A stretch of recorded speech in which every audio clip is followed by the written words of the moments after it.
Assalamualaikum warahmatullahi wabarakatuh. Salam sejahtera buat kita semua.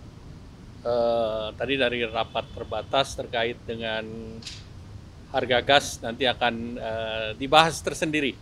Masih kita sempurnakan regulasinya. Namun tadi Bapak Presiden telah meminta untuk dilakukan penjelasan terkait dengan devisa hasil ekspor. Jadi terkait dengan devisa hasil ekspor itu diberlakukan sebesar 100% untuk periode 1 tahun. Dan untuk itu pemerintah dan BI mempersiapkan fasilitas yang berupa tarif PPh 0% atas pendapatan bunga pada instrumen penempatan devisa hasil ekspor.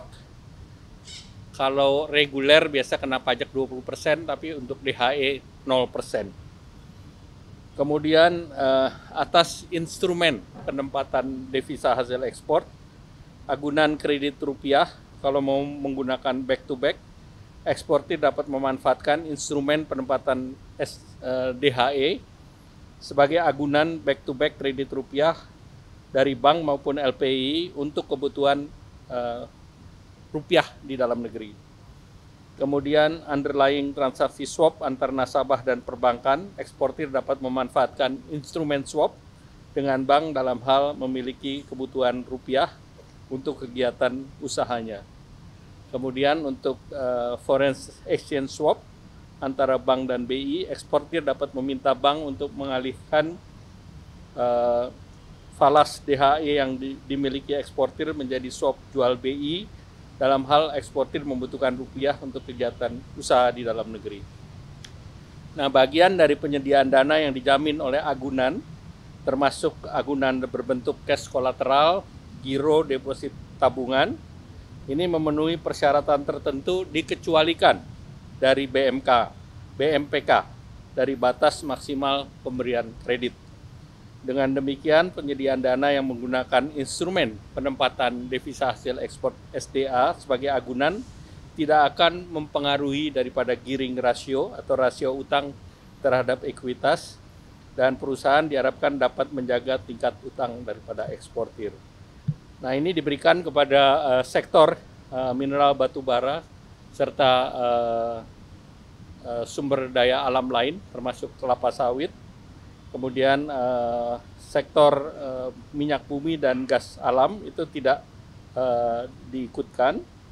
Kemudian sektor perikanan, kehutanan seluruhnya diberlakukan. Dan terhadap devisa hasil ekspor dapat dikonversi ke mata uang rupiah. Dan ini diperhitungkan sebagai pengurang besaran prosentasi kewajiban penempatan devisa hasil ekspor. Nah, konversi ke dalam rupiah dilakukan dalam rangka menambahkan suplai dolar tanpa intervensi berlebihan dari BI dan juga dari suku bunga maupun falas, mengurangi volatilitas rupiah dan membantu kebutuhan operasional perusahaan. Kemudian penggunaan falas, bisa juga menggunakan falas untuk pembayaran pungutan negara, pajak, royalti, dan dividen. Ini diperhitungkan sebagai pengurang besaran prosentasi kewajiban penempatan DHE. Terhadap kebijakan ini, pemerintah akan segera merevisi PP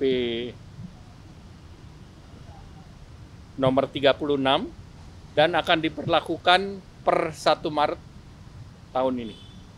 Dan untuk itu baik BI, OJK, perbankan, Bea Cukai akan mempersiapkan sistem, dan oleh karena itu nanti kami akan juga memberikan sosialisasi kepada para stakeholder. Demikian ya, jelas. Terima kasih. Wassalamualaikum warahmatullahi wabarakatuh. Untuk BUMN itu tetap sama, Pak? Atau ada perlakuan khusus nggak, Pak, kalau untuk BUMN sendiri? Sama semua, Sama ya? Pak. Alasan DHE 1 tahun itu kenapa, Pak? Ya, tentu kita comparable dengan negara lain, apakah itu Malaysia ataupun Thailand. Itu program makan bergizi gratis juga. Nggak ada hubungan dengan makan bergizi gratis. Malaysia.